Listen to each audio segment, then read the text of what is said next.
们好，我叫徐指导。今年是我第一次参加节目。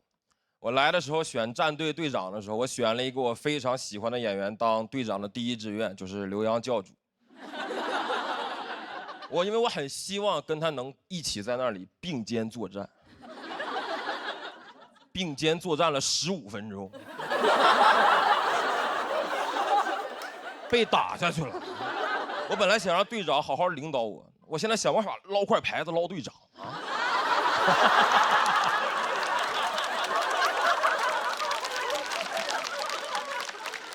我从小是家里老人带大的啊，我对我的爷爷评价一直都挺高的。我觉得我的爷爷姑且可以称之为是个慈善家。就主要的这个慈善方向是这个缅北这一块就我的爷爷在被诈骗这一块就是天赋异禀，可以说是老天爷骗他饭吃。因为他身份太特殊了，我的爷爷是一个专攻于草书的书法家，名字叫徐德伦啊。就如果你们真的好奇的话，就等下演完出你们可以去搜他啊，但是你们不要去骗他。因为我马上就要讲到别的骗子是怎么骗到他的，这些都是吐槽我爷爷，不是跟你们介绍我爷爷的使用方法。因为我爷爷是一个民间老艺术家，他很渴望自己的作品能够被大家认可，骗子就会拿捏这个心态。比如我爷爷经常会花重金买回家里一些你一听这个世界上他就不该存在的奖项。前段时间家里多了一个奖状，叫中华书画4大魁首，上面4个头像：徐悲鸿、张大千、齐白石、徐德伦。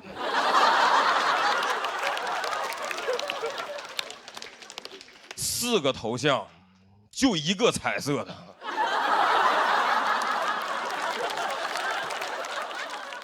今年我过年回家，饭桌上我的爷爷非常开心，说一家人都回来了，想开瓶茅台。我说爷爷，咱们都自己家人，没有必要喝这么贵的。只见我爷爷大手一挥，掀开帘子，里面露出了一箱长得像茅台的酒。我说爷爷，咱可都自己家人，要不稍微喝点贵的。我爷爷拿出了其中1瓶假茅台，各位，我看了一眼那个假酒的包装，我就明白这个骗子有多么懂我爷爷。就那瓶假茅台的包装正面跟你们见过市面上的真茅台长得一模一样，完全正常。它的背面印刷着一整套的这个徐德伦草书作品。我说你俩啥时候联的名啊？我爷爷说刚开始合作。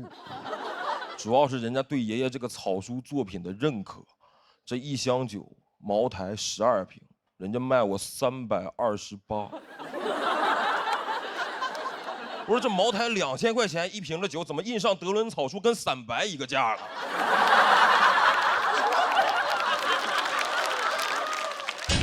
这是对你德伦草书怎样的认可啊？这德伦草书可太牛了，帮家人们把价格打下来了。我不想伤他的心，我还是陪他稍微喝了一杯。就朋友们，我平常也是喝过点白酒的，但我真没喝过假酒。假酒那个味道和口感，我当时尝了一口，我说怎么这个封面上这个草书它是渗进去了吗？茅台啊，我第一次喝出了墨香型。我爷爷还让我评价，他说孙子，你看爷爷这个草书在酒瓶子封面上写的怎么样？我说爷爷，从味道上来看，你写的绝对算是入木3分了。但是从内容上呢，我认为一个茅台品牌的酒啊，是不该允许你在上面写这个牧童遥指杏花村的。骗子是越来越猖獗。2023年，我的爷爷在老家接到一通电话，表达了对他书法作品的肯定，说希望我的爷爷可以交点报名费去北京写书法，要炒作他。于是我的爷爷，一个退休30年、一辈子生活在辽宁省的一个传统东北体制内老干部，在自己84周岁那年，毅然决然决定北漂。我说我是听说人这个73、84有那么2道坎儿啊，但我没想到84这道坎儿能迈得这么的宏伟。就徐德伦先生在他84岁要迈的这道坎儿叫山海关。我当时还在北京读研，毕业季正在找工作，不是很顺利。我刚失败了一家单位的面试，我回学校的路上，我爷爷还给我打电话说：“孙子，那个爷爷在北京找了个工作。”我说：“你春招比我还顺利呢。”那个你毕业先不要着急找房子啊，我准备上北京跟你合租。我从老家多带几瓶酒过来，咱俩天天下班一块儿喝。我说有点分不清哪句话更吓人了。我从来没想过这么个结局。我从辽宁省我考来北京大城市，我好不容易找了工作落下来，然后跟爷爷合租。这是不是太绝望了？在大城市跟爷爷合租，在大城市我白天不是已经当过孙子了吗？啊！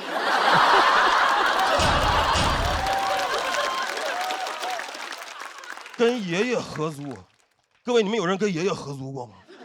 你都没法跟你的合租室友立那种合租室友之间该立的合租规矩啊，用到爷爷身上太不合理了。你说那个爷爷啊，咱俩不能用同一个 WiFi 啊，咱俩上厕所得排队，还有最重要的，未经我允许，你不能私自带我奶奶过来过夜。但我尝试稍微理解了一下我的爷爷，其实老年人希望自己有价值。我爷爷就是很希望努力能让自己的作品火，想挣点钱给我买房子。但他现在在他这个方向，就是越努力，我离买房越远，我离合租越近。骗子最过分的就是这点，他会利用老年人的这种亲情。他那个骗子直接就跟我爷爷说，只要你愿意来北京啊，把这个钱交了，我就会炒作你，将来你1平尺的书法作品就能在北京买1平米的房子。我爷爷听完，现在拿着那个笔和纸就要来给我弄套房子。上一个这么有底气的书法家呀，叫神笔马良。我说咱是不是太敢信了啊？1平尺好几万，你按他这个说法，我爷蹲地上在那写比印钞机都快。我爷就鲁迅笔下的老黄牛不过如此了，喝的是假酒，写的是真迹啊。你感觉宣纸想升值都该给我爷爷用，蔡伦造纸就是为了德伦用纸。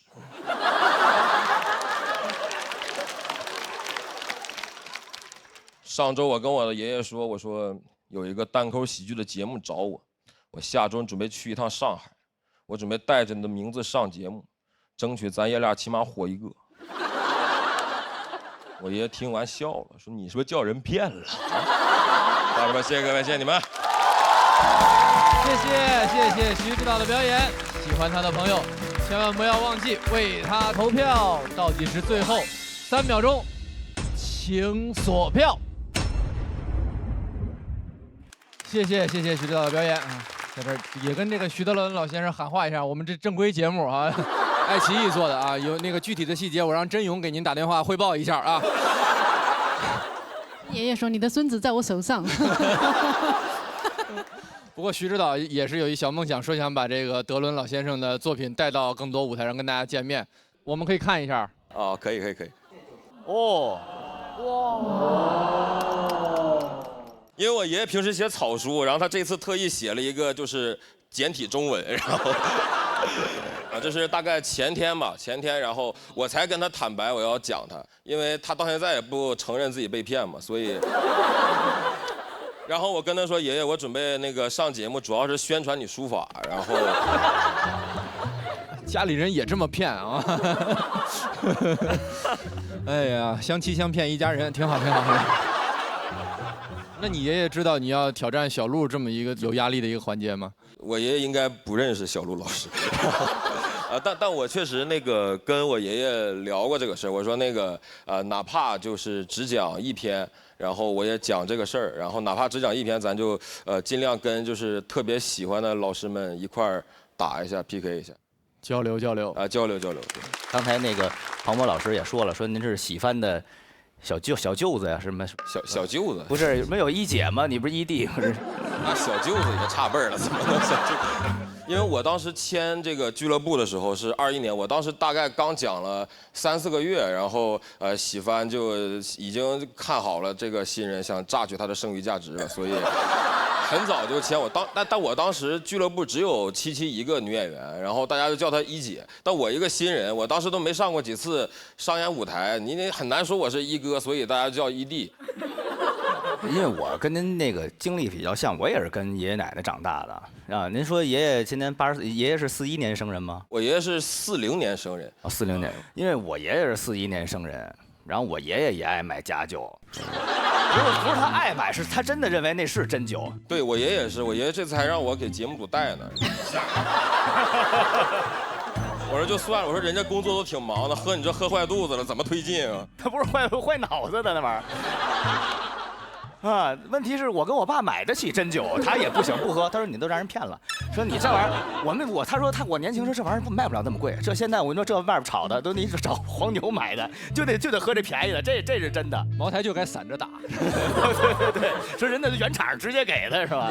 啊，特别好，特别好。我也喝过那种酒啊，是我父亲啊在网上买的。但是跟您那儿不一样，它后面没有这个草书啊，但是一眼也就能看出来，那个应该不是正宗茅台。我感觉您这个脱口秀表演也是墨香型的，感觉好像很有文化啊。我以为说我是假的呢，还是怎么墨香型？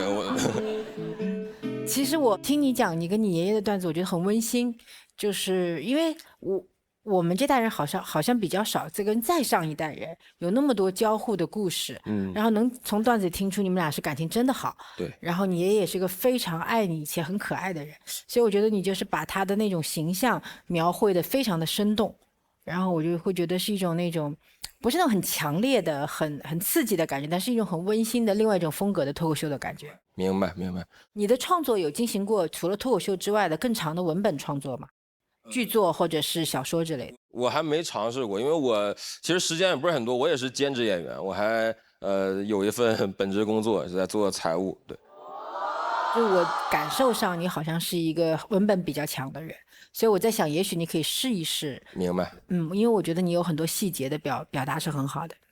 我觉得你有可能会写出特别好的剧本，就是这是我的一种直觉啊。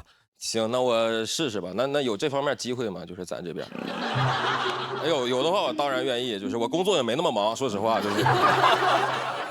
徐指导确实很厉害，在线下很多比赛里面都拿到了很好的名次，也是拿到过梁岩杯冠军的人，打破了梁岩的拿金牌记录。就很奇怪，就他叫梁岩杯，但很多人拿过这个比赛冠军，不知道为什么。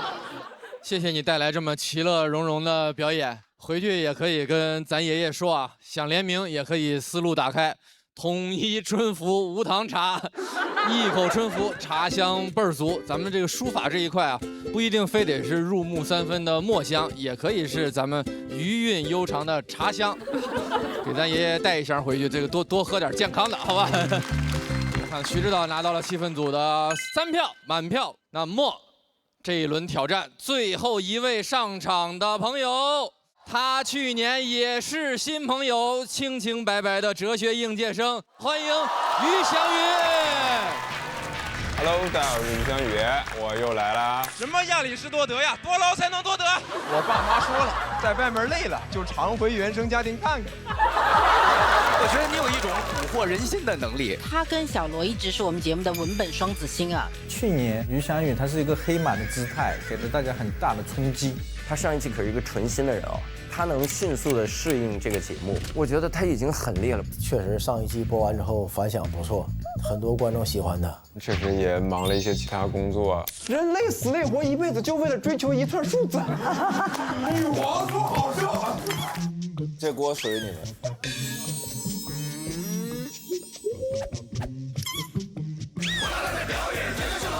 火辣辣的范老师，请你多批评。现在回到喜单，就感觉有点像原声节目。好，回原生家庭看看，回原生家庭看看。就是回来之后就会觉得很熟悉，甚至有时候你还想干点活。有人想打魔王吗？我可以打，然后觉得要是能为团队争取一点啥，还挺好。那于翔宇就是要是打魔王，有没有什么想对他说的吗？我寄予厚望，我觉得很有希望。我认为于翔宇能打赢魔王。我认为能，可以。我认为咱能去香港，加一，必须能。爱情。